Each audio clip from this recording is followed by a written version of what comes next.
and you really feel for them because they are just good people in bad circumstances, and it could happen to all of us. Maybe not something like the apple pie in this film, but just generally that we are sheepish, embarrassed, we are ashamed of ourselves because of something, because of things out of our hand, and because of the reactions of the others. So we could make clowns of ourselves.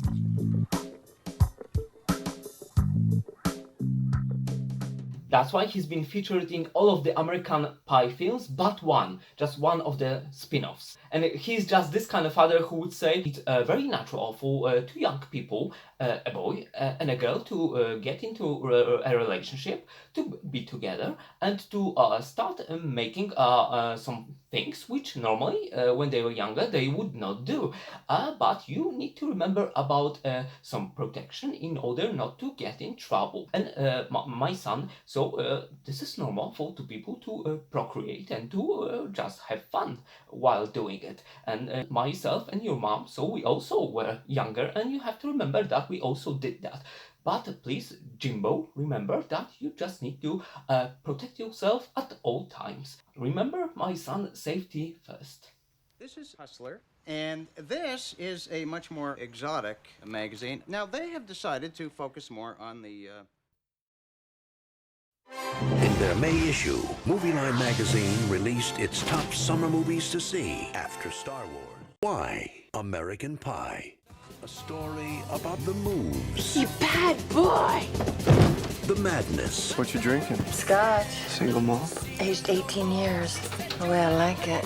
And the moments that are as American as apple pie. Hi there guys, welcome back to my channel called Blast in the Past.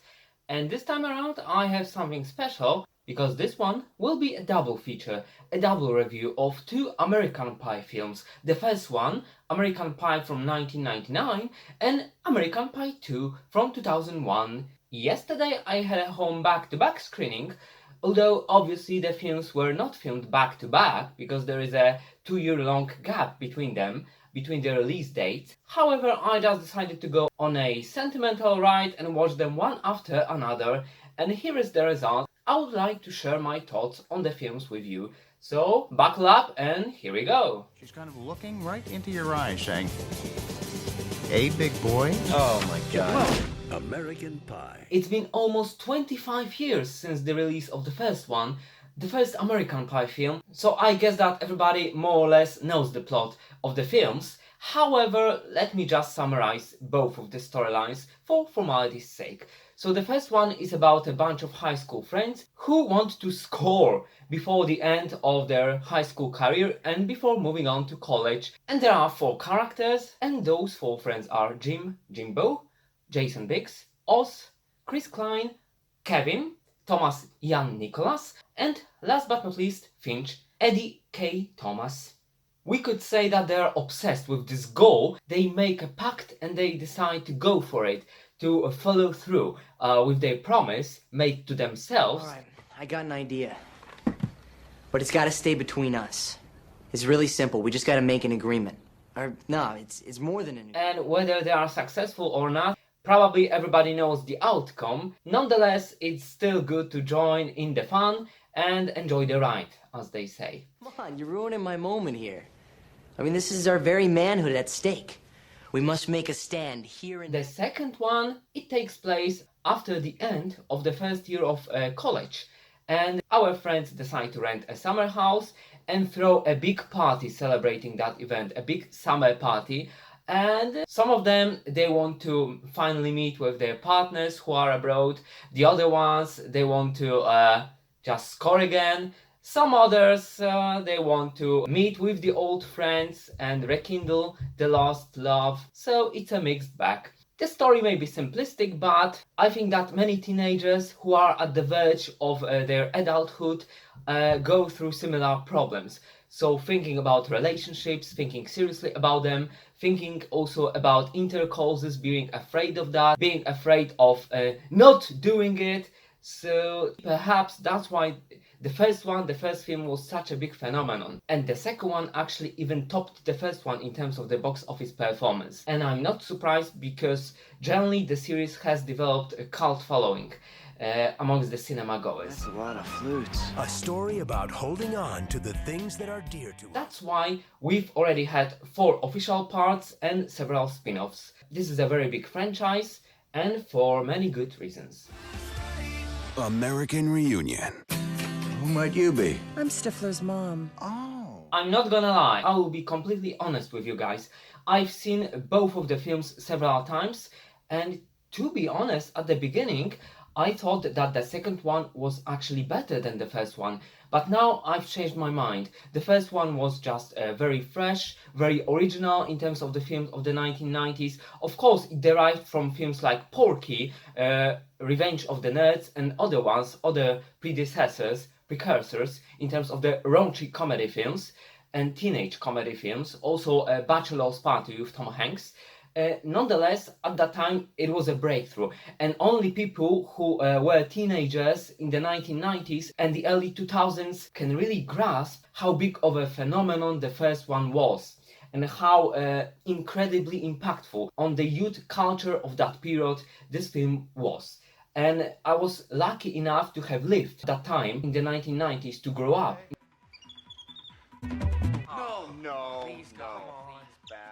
In that decade, so I know firsthand of this phenomenon and I'm well aware of it, and maybe that's why I have a very soft spot for it. But generally I think that many people agree with my take on the film and on the first 2 ones, that especially the first one, so it was kind of a trailblazing in the 1990s. It perfectly closed the decade and it was a spectacular smash success at the box office, and I think that its triumph was well deserved. Dad. Well, I'll let you two hit the books. I remember that probably I must have been in middle school when this film was a phenomenon back then, and it was that era when films were swapped amongst friends on CDs, so not exactly legal copies. You can imagine how bad the quality must have been if it was up to around 700 megabytes of space. However, I've always been legit, and I was legit at that time as well, so I rented it, whether it was on a VHS tape or on a DVD. Probably it must have been on the DVD format, and I rented it from a video rental shop that was Beverly Hills Video, and I really liked it. So at that time it definitely struck the right chord in my body. It got all the way. It was spot on at that time, because I was also growing up, so I could understand the dilemmas of the protagonists. Thank God I didn't have any occurrences, any strange situations like most of them. Ah, here she is. Somehow I managed to go unscathed through all the stages of school.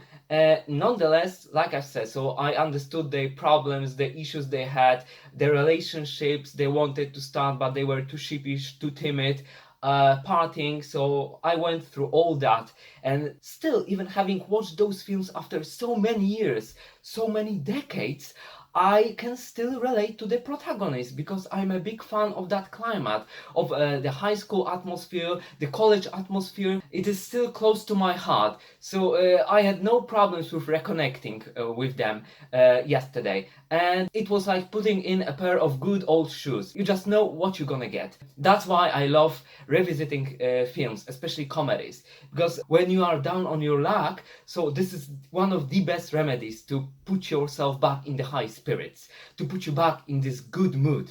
And this is an infallible, a foolproof solution. The film is really well cast, and the stars of the films, who were completely unrecognizable at the time of the premiere of the first American Pie film, they do a splendid job in the film, in both of them, because the cast remains mostly the same. They are all the same names, they come back in the sequel, surprise, surprise, with much better contracts, and they got paid much better, I suppose, after the success of the first one.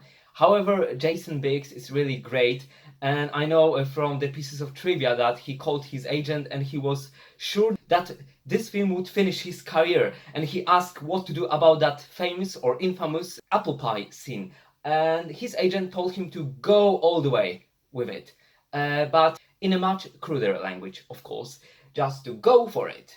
And which scene I'm referring to, probably most of you know already. So this famous or infamous scene, this famous or infamous moment with naive, innocent apple pie.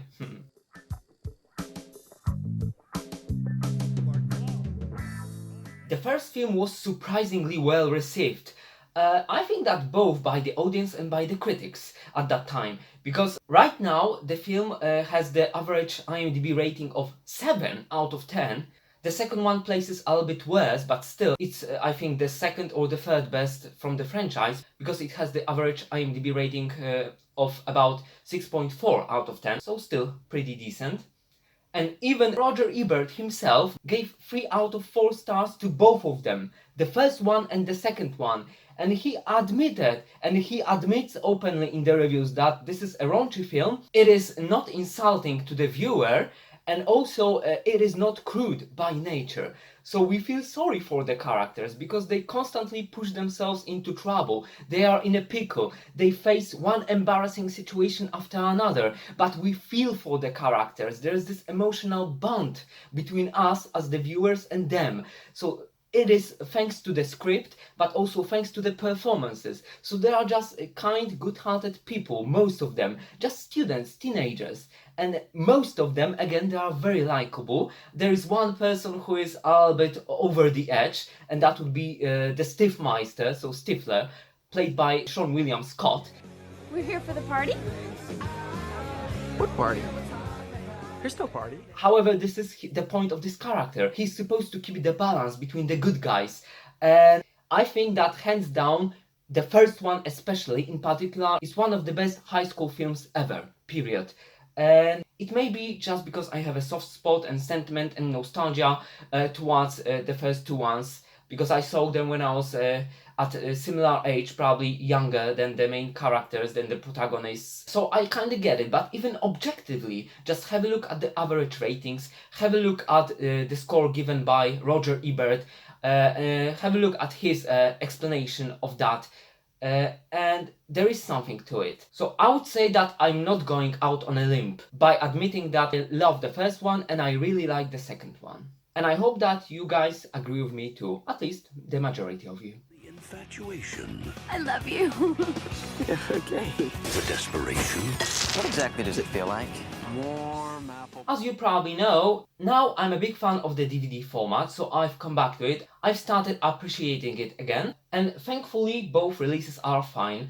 The first one features only one subtitle option, which is a shame because the second one has many more, which I always like, I always appreciate it. And the picture quality is really good for a DVD release.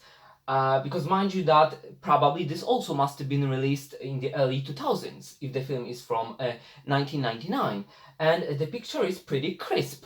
It is rough around the edges, so to speak, really, it is. So you can see that maybe it is partially pixelated here, for example, when we have a look at the contours of the bodies, of the figures, of the characters, and for example, of the furniture in this room. However, generally, it looks like an enhanced picture, so like the resolution was artificially increased. But in this case, for a DVD release, I think that the end result, the final result, is pretty good. Even though I sat very close to my screen. I think he's tried to watch some illegal channels here. Illegal channels? This is just bad reception. I was still able to enjoy the picture quality and to take in the film. So I think that it's pretty sane regarding the picture quality. DVD. See how good a movie at home can be. And also we have a father figure in the film. Actually, it's the father figure, and he's introduced in the first one. It's Jimbo's father, played by Eugene Levy. And this is one of the scenes in which he talks about some materials for young people, the adult magazines with naked women. So obviously I cannot show it because it is explicit material, so my video would get banned probably on the spot. However, this is fantastic. So Eugene Levy ad-libbed many of his lines because he decided that his character had to be more compassionate, more supportive of his son, despite all the fiascos or the debacles, as he mentions in one of the films. And this is this kind of a cringy dad who doesn't realize how cringy he is. However, really, he's so lovely, he's so charming, he's so friendly that it's impossible not to like him or even love him as a character. So Eugene Levy, he does a splendid job in his role. You do want a Oh, partner. I want a partner. You want a partner. Of Good. course. Yeah. Good. That's why he's been featured in all of the American Pie films, but one, just one of the spin-offs. And he's just this kind of father who would say it's very natural for two young people, a boy and a girl, to get into a relationship, to be together, and to start making some things which normally, when they were younger, they would not do. But you need to remember about some protection in order not to get in trouble. And my son, so this is normal for two people to procreate and to just have fun while doing it. And myself and your mom, so we also were younger, and you have to remember that we also did that. But please, Jimbo, remember that you just need to protect yourself at all times. Remember, my son, safety first. And just something along these lines, so you can imagine what kind of a character he is, if by some chance you have never seen either of those films. But I find it hard to believe. Oh, yeah. Yeah. Jim, I want to talk about masturbation. Here we have a guest appearance by Casey Affleck also.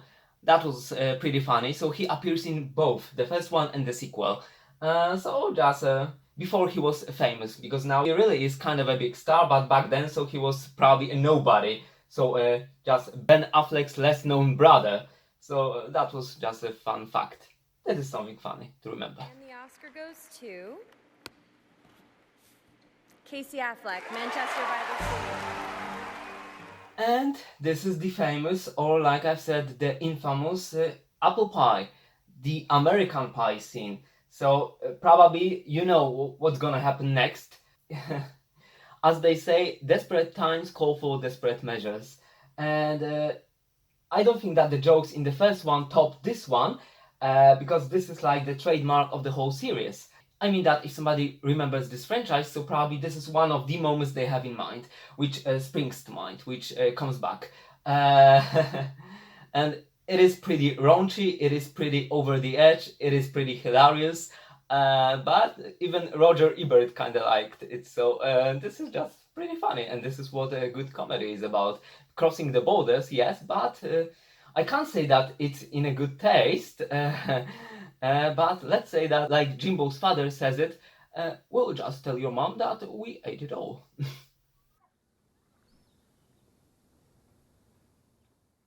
It is a pretty interesting thing that despite having starred in such a successful franchise, none of the actors have made a big name for themselves. Of course, we have Jason Biggs as Jimbo. He had his 5 minutes of fame, but later on, and especially right now, he's disappeared from the map. And we also have Sean William Scott as the Stiffmeister, Stifler. And in his case also, I think that he's been a bit typecast. And he starred in the Bulletproof Monk later on with Chow Yun-fat. So he's had several projects like Goon.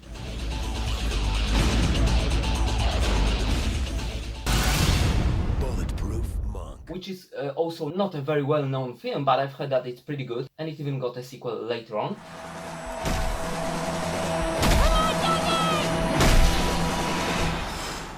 Nonetheless, like I've said, so apart from the bigger names like Eugene Levy as Jimbo's father, and we have Jennifer Coolidge as Stifler's mom, the other cast members, the ones who were young during the filming of the first one, they've never made it extremely big, and right now they are just a little bit forgotten.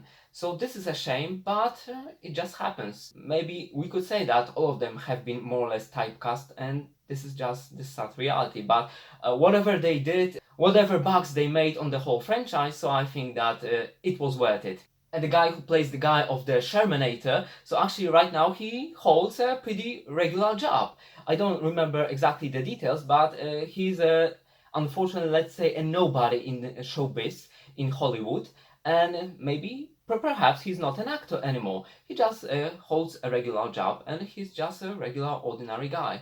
But again, he also had his 5 minutes of fame thanks to this franchise. Oh my. Is nuts. She's up for anything. She drives me crazy. She is crazy. Anything else? Like I've mentioned at the beginning of this video, I watched both films back to back, and now I think that the first one tops the second one just a tiny bit. It's a tiny bit, a tad better. It's fresh, more original. It started the whole formula. It rekindled the genre of the raunchy comedy with teenagers.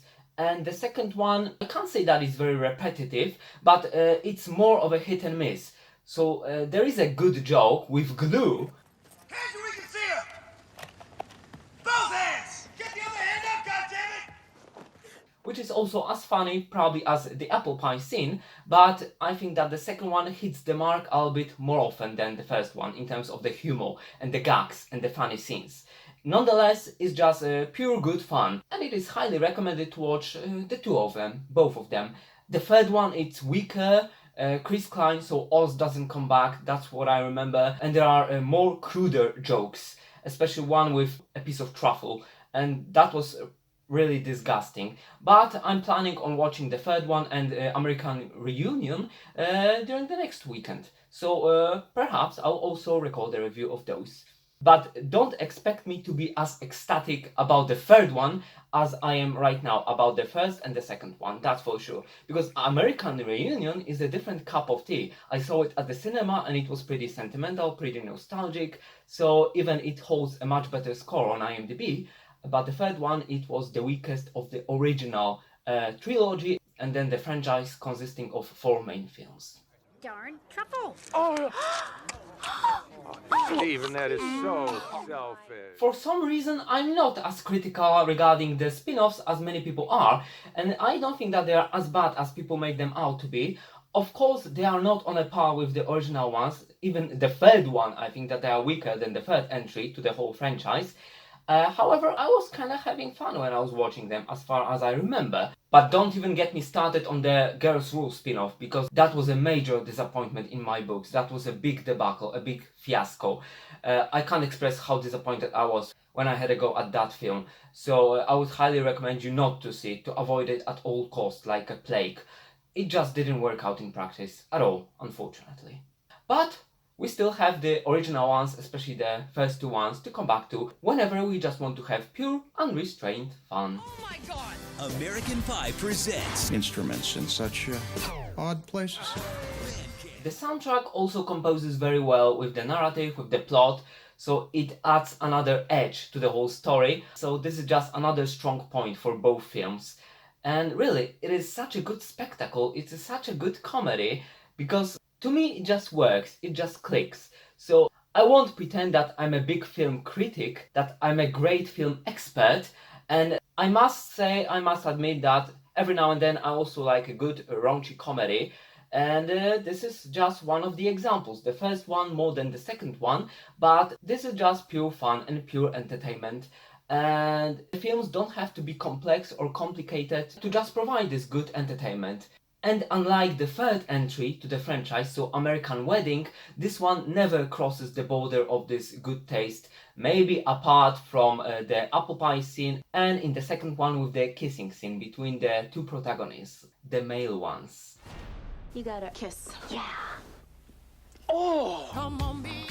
Just in defense of the second film, so also it has a little bit of a nostalgic, sentimental, romantic vibe, because one of the characters decides at the end of the plot, at the end of the narrative, what really is important to him, and that there is a person he really loves who is just at his side, and he hasn't thought of her like that before. So this romantic edge works out very well in the plot, in the narrative. So props to the writers for that. Because the humor is raunchy, but yet it has this romantic side, the romantic layer thrown into the narrative. Really? No, I was just saying that so you could practice. Of course. And now maybe some facts and figures. For those who like digits and numbers, American Pie, released in 1999, holds the average IMDb rating of 7.0 out of 10. It cost only $11 million to make, and it grossed worldwide around $235 million. The second one, American Pie 2, released in 2001, holds the average IMDb rating as of now 6.4 out of 10. It cost $30 million to make, and it grossed worldwide around $285 million. So the numbers are crazy, and it shows you how big of a phenomenon the first film and the second film were at the time of their subsequent releases. Sorry. American Pie 2. Jim, this happens to the best of us. On the other hand, American Wedding, so the third part, released in 2003, cost $55 million to make and grossed worldwide around $238 million. So still a pretty respectable, pretty nice number nonetheless, although the film is the weakest of the whole trilogy because it holds the average IMDb rating of 6.3 out of 10. That's not what he looks like. Back away from the animal. To an American Wedding. I really do understand, do get the criticism aimed at the film, the first one, the second one, the whole franchise. I get it that this humor is not for everybody. However, if you appreciate a bit raunchier atmosphere, a bit raunchier climate, if you don't mind sex jokes thrown here and there throughout the whole narrative, I think that you would be having fun whilst watching both of them, especially the first one. But still, I get it that it is not higher art, it is no Shakespeare, it is no Citizen Kane, as people say. I completely get it. But from my point of view, I like the film so much that I just don't understand how you could say that, oh, this film is 1 out of 10, it's so stupid, it's just silly. Maybe it is silly, but also you can relate to the characters and you really feel for them because they are just good people in bad circumstances. And it could happen to all of us. Maybe not something like the apple pie in this film, but just generally that we are sheepish, embarrassed, we are ashamed of ourselves because of something, because of things out of our hand and because of the reactions of the others. So we could make clowns of ourselves. I've been better. Boy, that doesn't look too bad, Jim. That's why this film is so relatable, and that's why the characters, they never feel like too artificial, just like figures.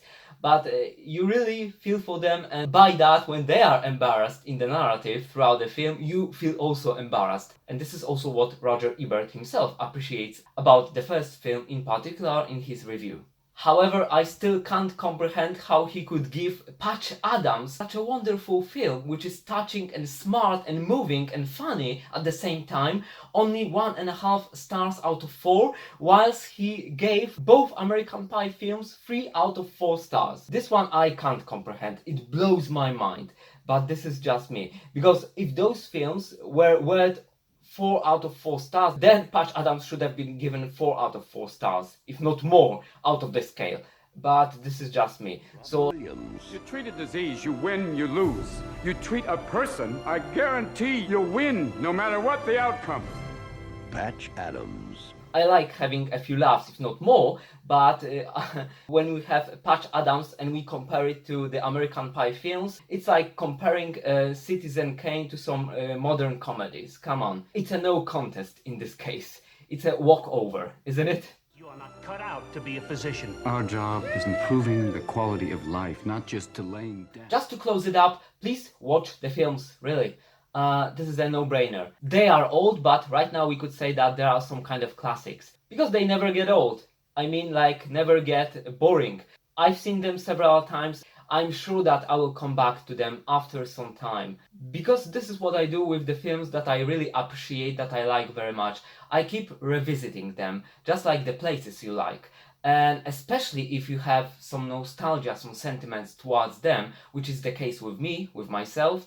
So that's why I know that it's a no-brainer, because it's tested material. So I can never go wrong with that.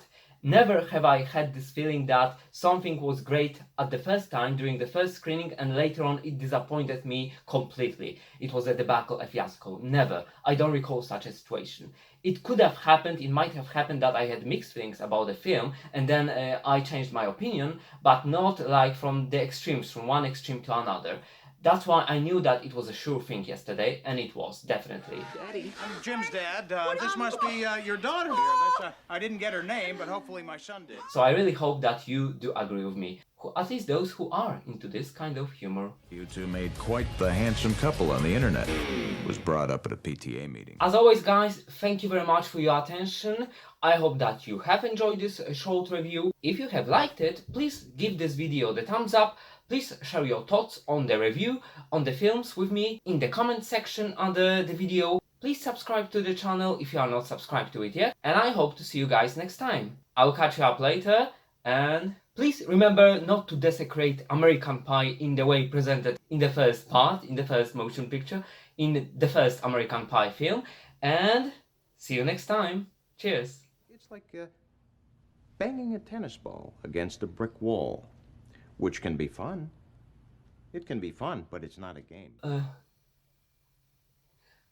whole formula. But don't get me even started on the Girls' Rule spin-off, because the soundtrack also. The soundtrack also grossed worldwide around 283.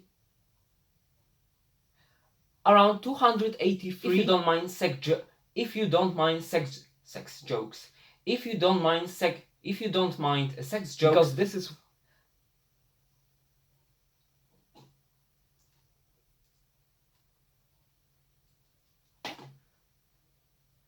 Because I want you to know there were two people who still remember where James Emanuel Levinstein came from.